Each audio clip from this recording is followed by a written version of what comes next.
Listo, dale.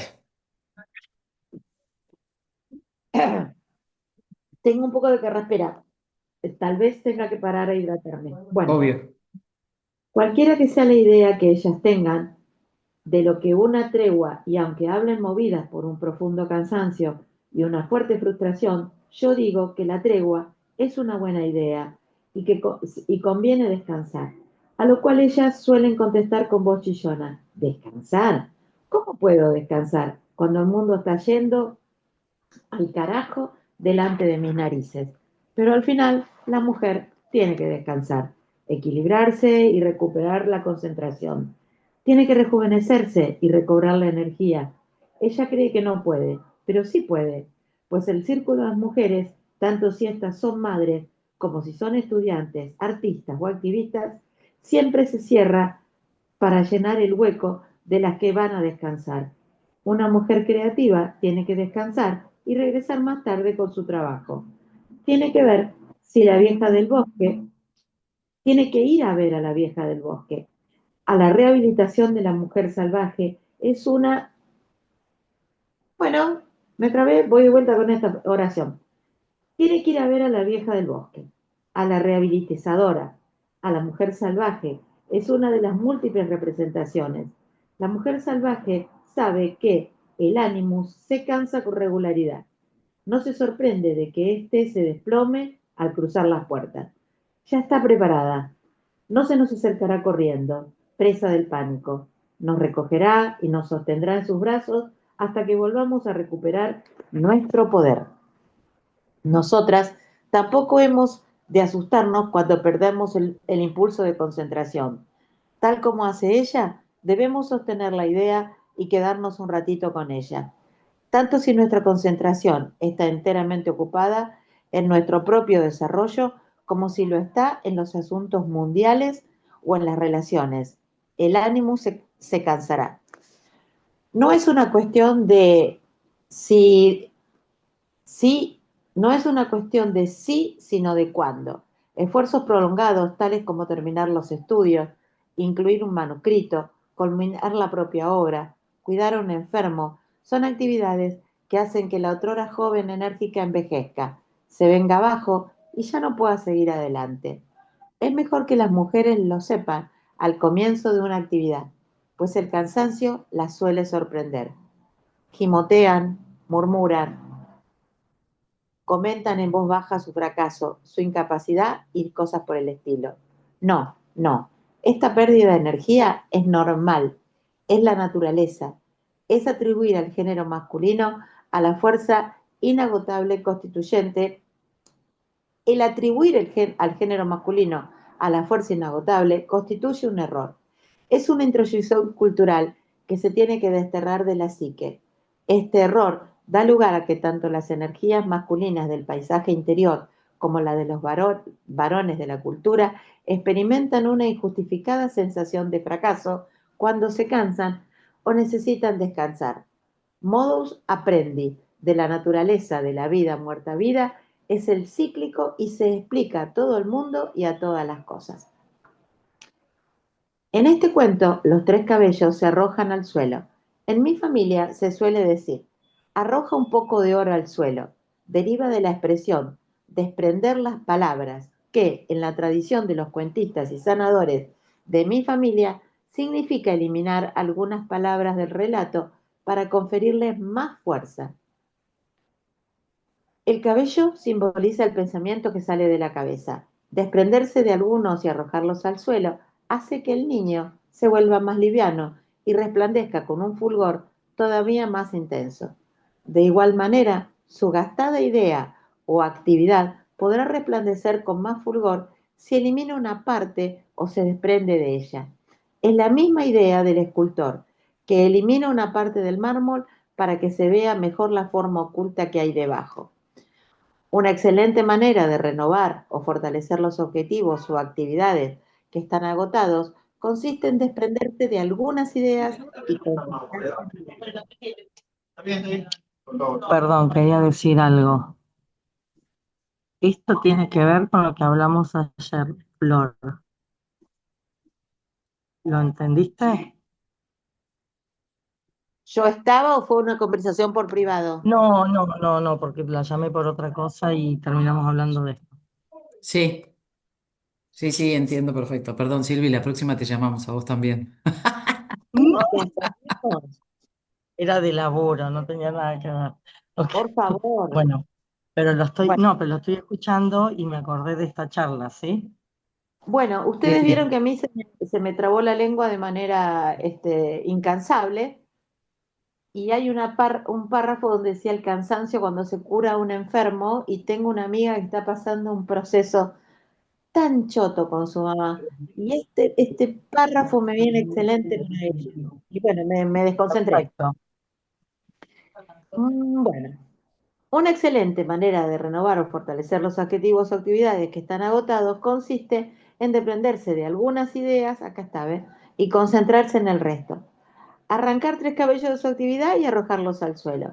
Allí se convierten en una llamada para que despertemos.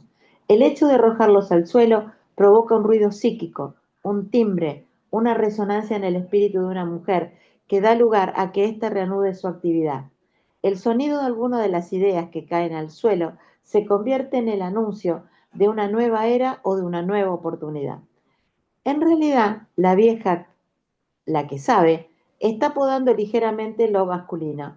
Sabemos que la eliminación de las ramas muertas fortalece los árboles. Sabemos también que el corte de los capullos de ciertas plantas las ayuda a hacerse más frondosas y lozanas. Para la mujer salvaje, el ciclo está de crecimiento y disminución de ánimos. Es algo natural, es un proceso arcaico, un proceso antiguo. En tiempos inmemoriales, así es como las mujeres abordaban el mundo de las ideas y mani y sus manifestaciones exteriores. Así es como lo hacen las mujeres. La vieja del cuento de los tres cabellos de oro nos enseña, mejor dicho, nos vuelve a enseñar cómo se hace. Pues entonces, ¿cuál es el propósito de esta renovación y concentración de afán de recuperar lo que está perdido y de correr con lobos?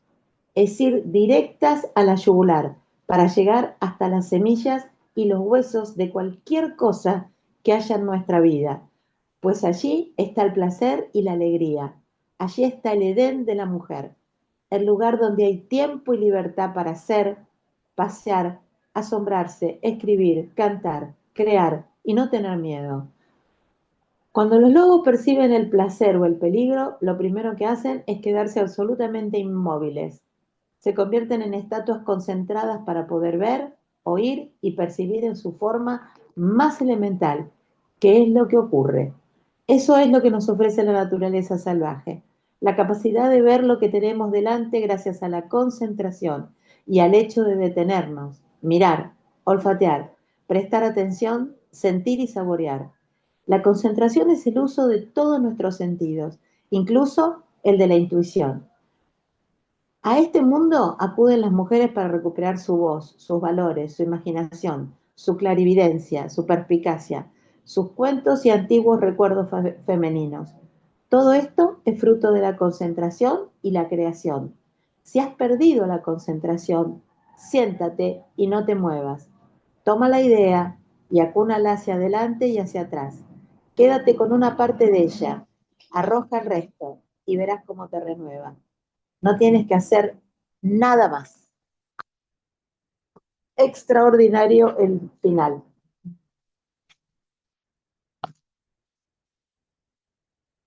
Siéntate y queda con ella. divino. Siéntate y queda una y otra vez. Me hizo acordar a Susana Tamaro.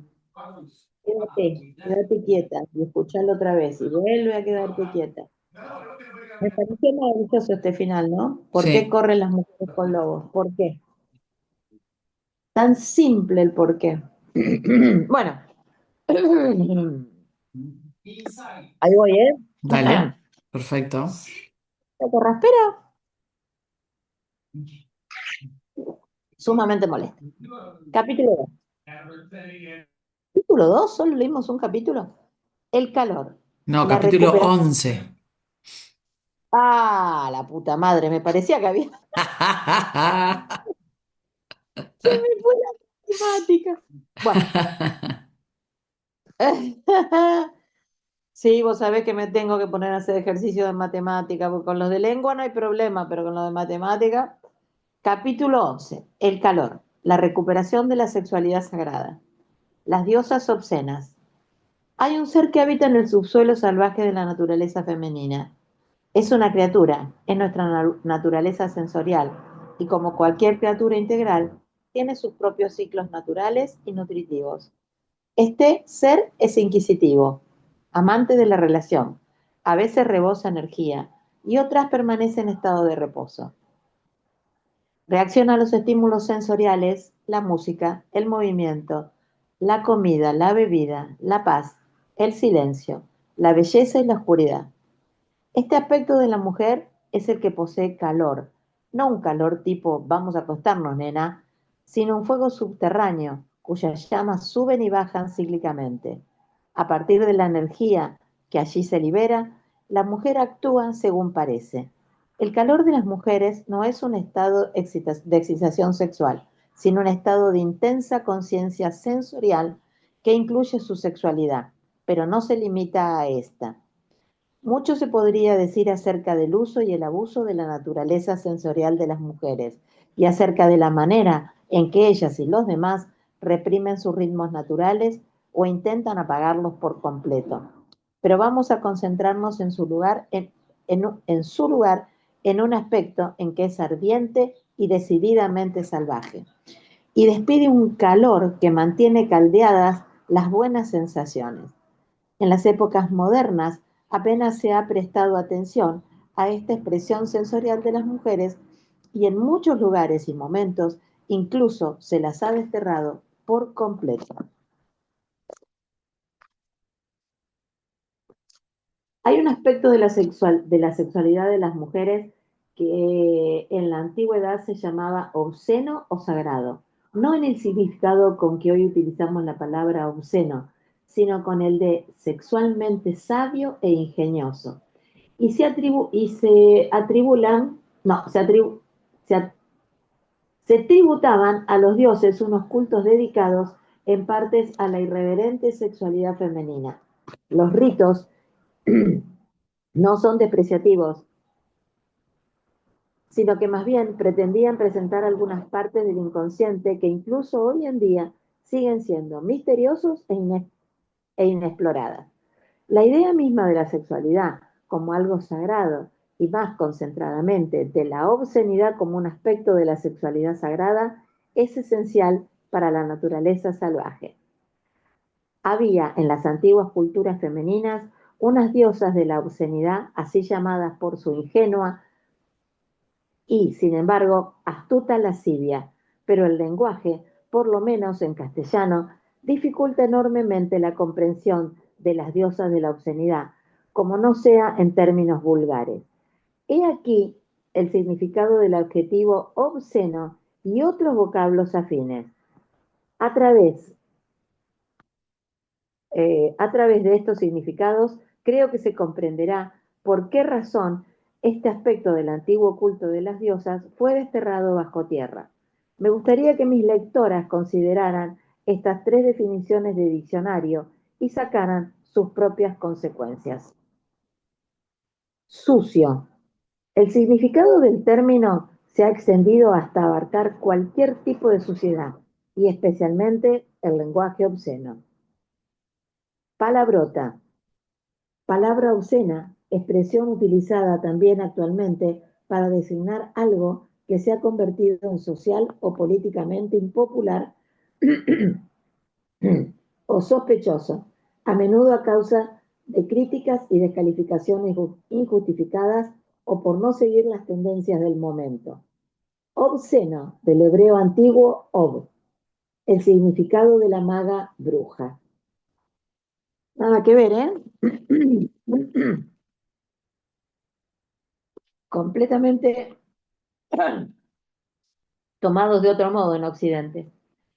Todos estos términos tienen cierto carácter despectivo y sin embargo subsisten en todas las culturas mundiales vestigios de cuentos que han sobrevivido a las antiguas purgas.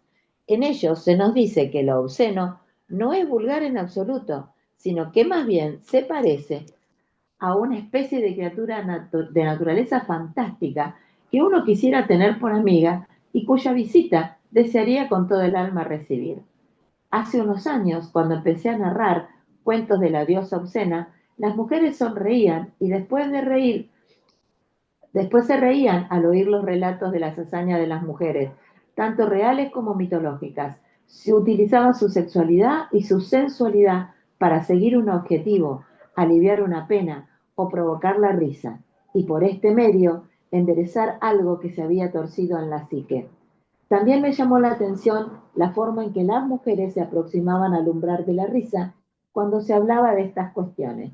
Primero, tenían que apartar a un lado todas las enseñanzas recibidas, según las cuales reírse de aquello de aquella manera no era propio de una señora.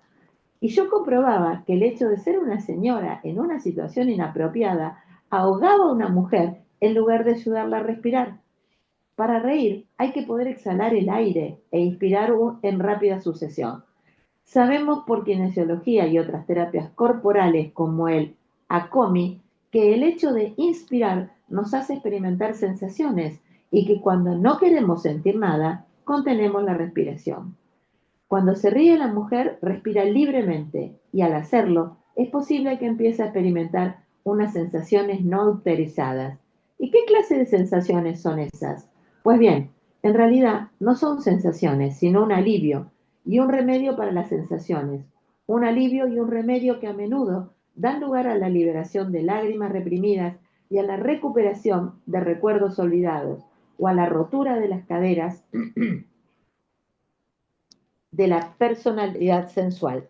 Comprendí, espérate que estoy incómoda, comprendí que la importancia de estas antiguas diosas de la obscenidad quedaba demostrado por su capacidad de soltar lo que estaba demasiado tenso, borrar la tristeza, provocar en el cuerpo una especie de humor que no pertenece al intelecto sino al cuerpo, y mantener expeditos esos canales.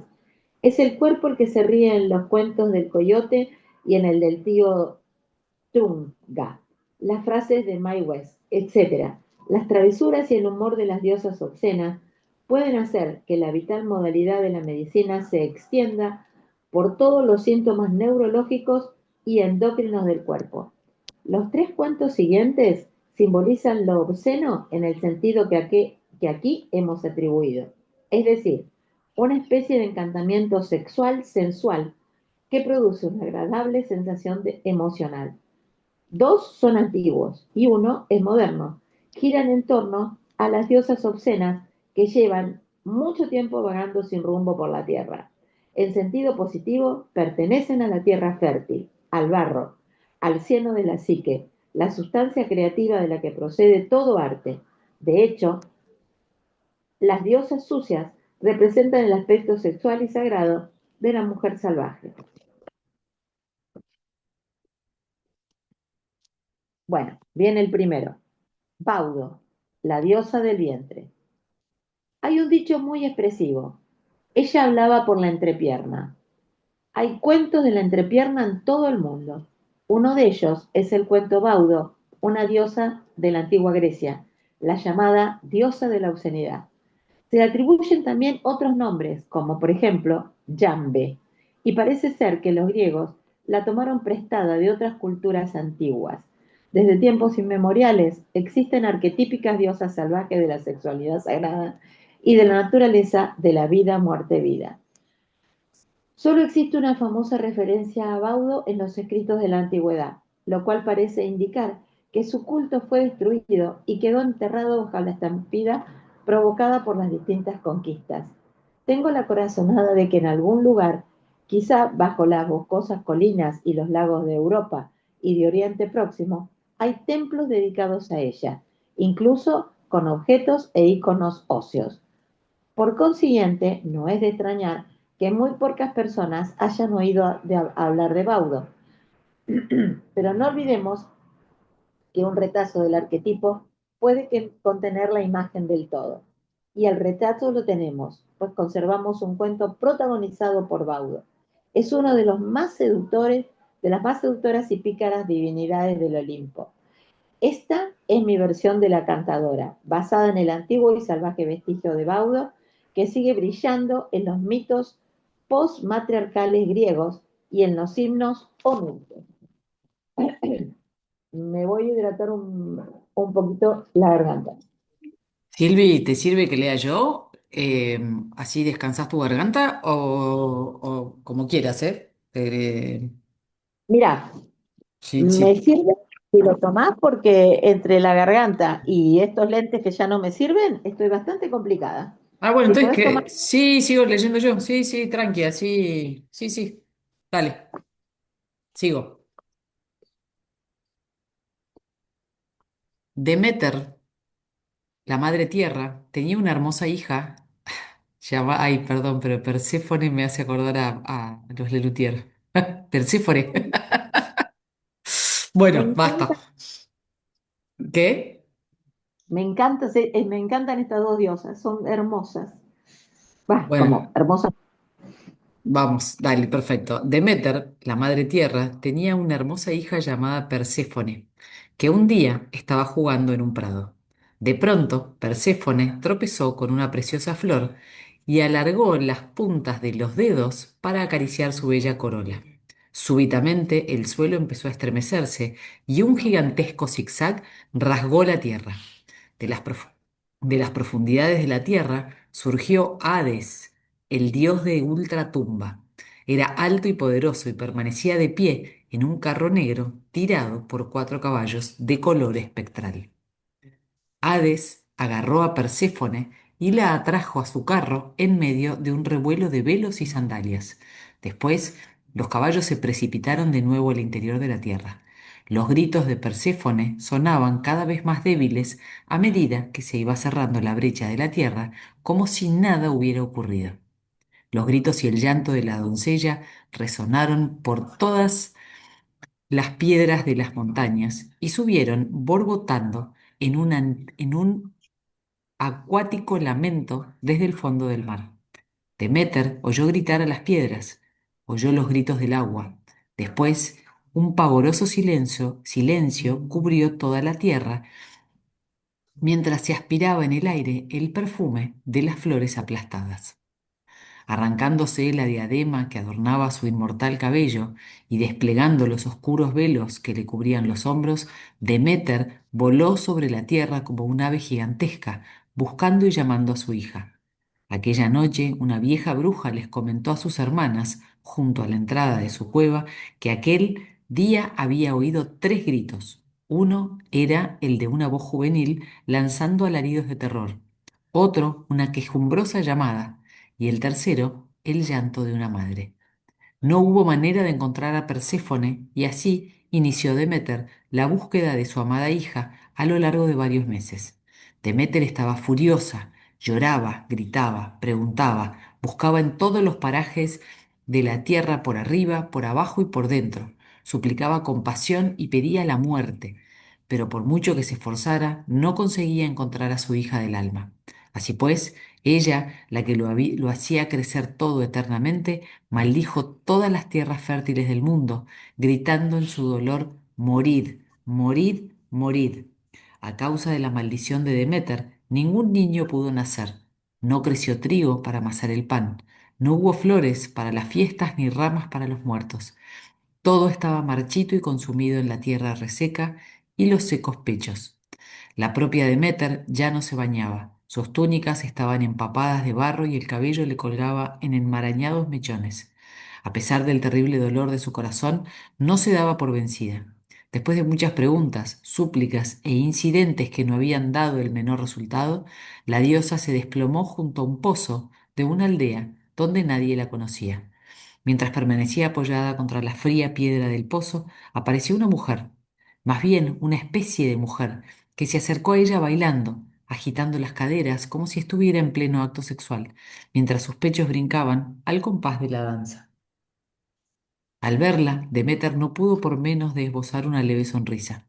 La bailarina era francamente prodigiosa, pues no tenía cabeza. Sus pezones eran unos ojos, eran sus ojos, y su vulva era su boca. Con aquella deliciosa boca empezó a contarle a Deméter unas historias muy graciosas. Deméter sonrió, después se rió por lo bajo y finalmente estalló en una sonora carcajada. Ambas mujeres, Baubo, la pequeña diosa del vientre y la poderosa diosa de la madre tierra, Demeter, se rieron juntas como locas. Y aquella risa sacó a Demeter de su depresión y le infundió la energía necesaria para reanudar la búsqueda de su hija.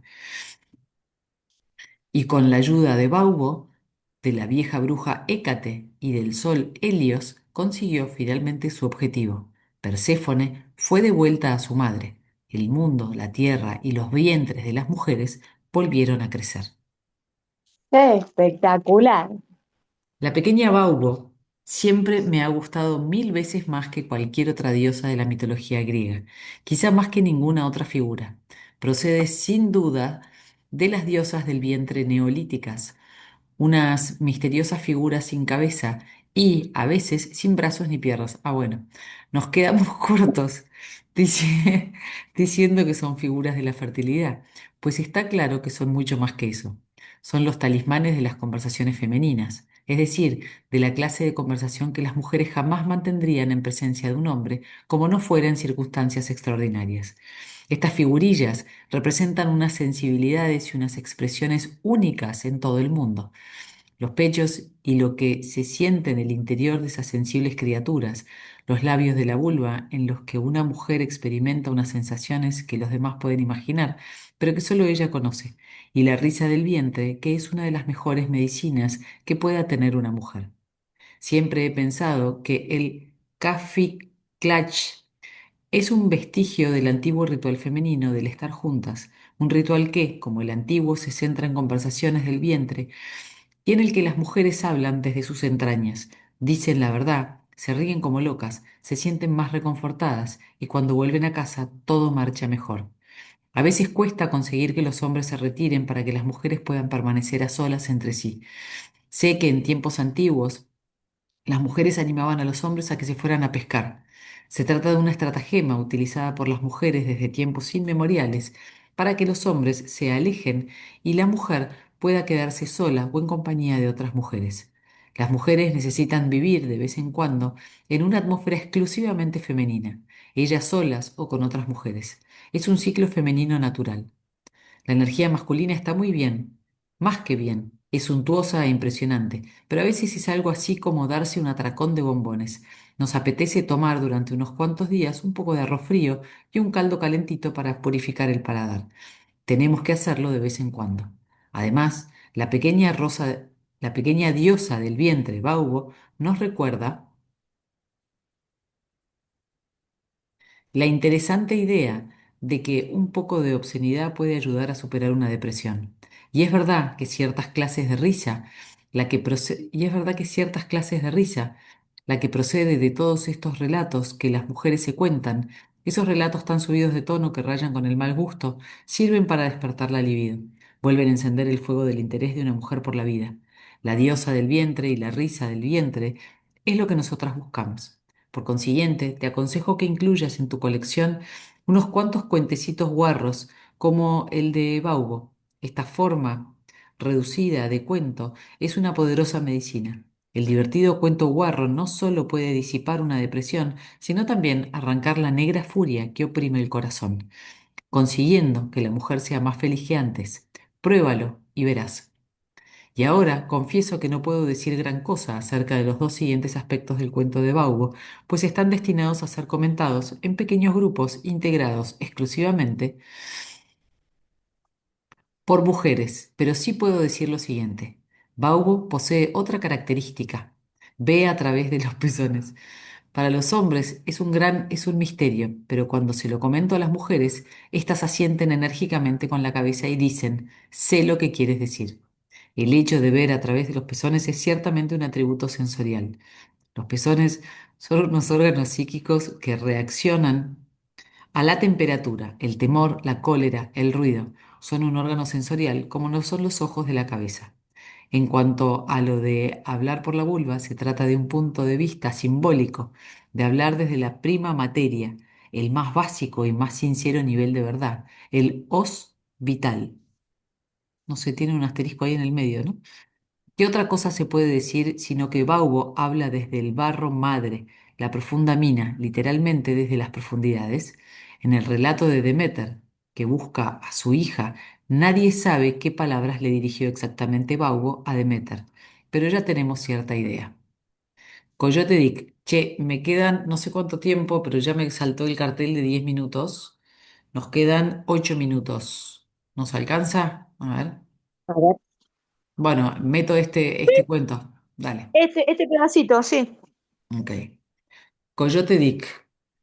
Creo que las cosas que Baubo le contó a Demeter eran chistes femeninos acerca de esos transmisores y receptores que tienen unas formas tan bonitas. Los, justo hoy tengo un hijo acá al lado, por eso. Los órganos genitales. En caso de que así fuera, me imagino que Baubo le debió de contar a Demeter un cuento como el siguiente que yo le oí relatar hace años al viejo encargado de un aparcamiento de caravanas de la ciudad de Nogales. Se llamaba All Red y afirmaba tener sangre nativa. Bueno. No llevaba puesta la dentadura postiza y hacía varios días que no se afeitaba. Su anciana y bella esposa, Willowdene, poseía un rostro hermoso pero ajado. Me dijo que una vez le habían roto la nariz en una riña de bar. Eran propietarios de 3 Cadillacs, pero ninguno de ellos funcionaba. Tenían un perro chihuahua que ella mantenía en la cocina en el interior de un parque infantil. Él era uno de esos hombres que no se quitan el sombrero ni siquiera cuando se sientan en la taza del excusado. Yo estaba buscando cuentos y había entrado en el recinto con mi pequeña caravana Napaní. Bueno, pues, ¿conocen ustedes algún cuento de esta región? Les pregunté refiriéndome a la zona y sus alrededores. Allred miró pícaramente a su mujer con una sonrisa en los labios y la provocó diciendo en tono burlón: Le voy a contar el cuento de Coyote Dick. Red, no le cuentes ese cuento, Red, ni se te ocurra. Pues se lo pienso contar, aseguró Allred. Willowdene se sostuvo la cabeza entre las manos y habló mirando a la mesa. No le cuentes ese cuento, Red. Habló en serio. Pues yo se lo voy a contar ahora mismo, Willowdene. Willowdene se sentó de lado en la silla y se cubrió los ojos con las manos como si acabara de quedarse ciega. Eso es lo que Allred me contó. Dijo que se lo había contado un navajo, que se lo había oído contar a un mexicano, que se lo había oído contar a un hopi. ¿Qué hacemos? ¿Lo A dejamos? ver, nos quedan 6 minutos. Bueno, no sé, te leo este cortito. Vamos a ese pedacito, a ver si podemos avanzar. Y listo. Había una vez un tal Coyote Dick, la criatura más lista y al mismo tiempo más tonta que cupiera imaginar. Siempre estaba hambriento de algo y siempre andaba gastando bromas a la gente para conseguir lo que quería. El resto del tiempo se lo pasaba durmiendo. Bueno, pues un día, mientras Coyote Dick estaba durmiendo, su miembro se hartó y decidió abandonarlo para pegarse él solo una juerga. Se despegó de Coyote Dick y echó a correr camino abajo. En realidad brincaba camino abajo, pues solo tenía una pierna. Brincó y se lo estaba pasando tan bien que se apartó del camino y se adentró en un bosque donde, oh no, fue a saltar directamente a un ortigal. ¡Ay! Gritó. ¡Oh, cómo me pica! Chilló. ¡Socorro! ¡Socorro! Este Olred es un estúpido. El alboroto de los gritos despertó a Coyote Dick y cuando éste bajó la mano para poner en marcha su corazón con la acostumbrada manivela, esta había desaparecido. Coyote Dick bajó corriendo por el camino, sosteniéndose la entrepierna con las manos, y llegó finalmente al lugar donde se encontraba su pene en la situación más apurada que imaginarse pueda. Coyote Dick sacó amorosamente su aventurero miembro de entre las ortigas, le dio unas palmaditas para calmarlo y se lo volvió a colocar en su sitio.